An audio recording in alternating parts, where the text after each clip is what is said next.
1 Samuel 25. Then Samuel died, and the Israelites gathered together and lamented for him, and buried him at his home in Ramah. And David arose and went down to the wilderness of Paran. Now there was a man in Maon whose business was in Carmel, and the man was very rich. He had 3,000 sheep and 1,000 goats, and he was shearing his sheep in Carmel. The name of the man was Nabal, and the name of his wife Abigail. And she was a woman of good understanding and beautiful appearance, but the man was harsh and evil in his doings. He was of the house of Caleb. When David heard in the wilderness that Nabal was shearing his sheep, David sent 10 young men, and David said to the young men, "Go up to Carmel, go to Nabal, and greet him in my name. And thus you shall say to him who lives in prosperity, Peace be to you, peace to your house, and peace to all that you have. Now I have heard that you have shearers. Your shepherds were with us, and we did not hurt them, nor was there anything missing from them all the while they were in Carmel. Ask your young men, and they will tell you. Therefore let my young men find favor in your eyes, for we come on a feast day. Please give whatever comes to your hand, to your servants and to your son David." So when David's young men came, they spoke to Nabal according to all these words in the name of David, and waited. Then Nabal answered David's servants and said, "Who is David, and who is the son of Jesse?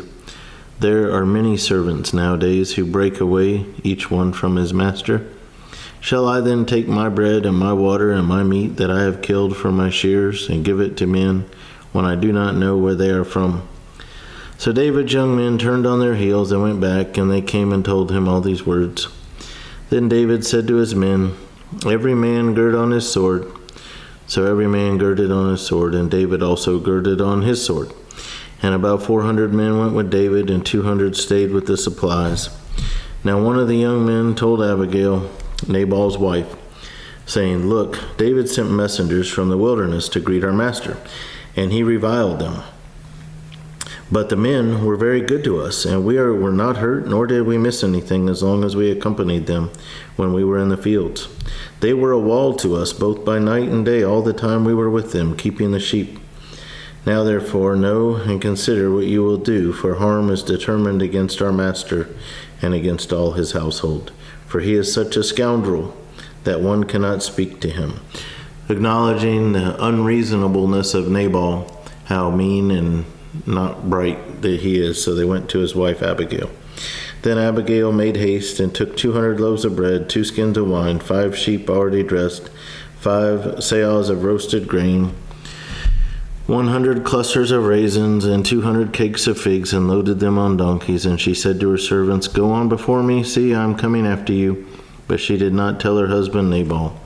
So it was as she rode on the donkey that she went down under cover of the hill, and there were David and his men coming down toward her, and she met them. Now David had said, "Surely in vain I have protected all that this fellow has in the wilderness, so that nothing was missed of all that belongs to him, and he has repaid me evil for good. May God do so and more also to the enemies of David, if I leave one male of all who belong to him by morning light." Now when Abigail saw David, she dismounted quickly from the donkey, fell on her face before David, and bowed down to the ground. So she fell at his feet and said, "On me, my lord, on me let this iniquity be, and please let your maidservant speak in your ears, and hear the words of your maidservant. Please let not my lord regard this scoundrel Nabal, for as his name is, so he is. Nabal is his name, and folly is with him. But I, your maidservant, did not see the young men of my lord whom you sent. Now therefore, my lord, as the Lord lives, as your soul lives, since the Lord has held you back from coming to bloodshed, and from avenging yourself with your own hand, now then, let your enemies and those who seek harm for my lord be as Nabal. And now this present which your maidservant has brought to my lord, let it be given to the young men who follow my lord. Please forgive the trespass of your maidservant, for the Lord will certainly make for my lord an enduring house, because my lord fights the battles of the Lord, and evil is not found in you throughout your days. Yet a man has risen to pursue you and seek your life. But the life of my lord shall be bound in the bundle of the living with the Lord your God. and the lives of your enemies he shall sling out as from the pocket of a sling. And it shall come to pass, when the Lord has done for my Lord according to all the good that he has spoken concerning you, and has appointed you ruler over Israel, that this will be no grief to you, nor offense of heart to my Lord, either that you have shed blood without cause, or that my Lord has avenged himself. But when the Lord has dealt well with my Lord, then remember your maidservant. Then David said to Abigail, Blessed is the Lord God of Israel, who sent you this day to meet me. And blessed is your advice, and blessed are you, because you have kept me this day from coming to bloodshed, and from avenging myself with my own hand. For indeed, as the Lord God of Israel lives, who has kept me back from hurting you, unless you had hurried and come to meet me, surely by morning light no males would have been left to Nabal. So David received from her hand what she had brought him, and said to her, Go up in peace to your house. See, I have heeded your voice and respected your person. Now Abigail went to Nabal, and there he was, holding a feast in his house like the feast of a king. And Nabal's heart was merry within him, for he was very drunk. Therefore she told him nothing, little or much, until morning light.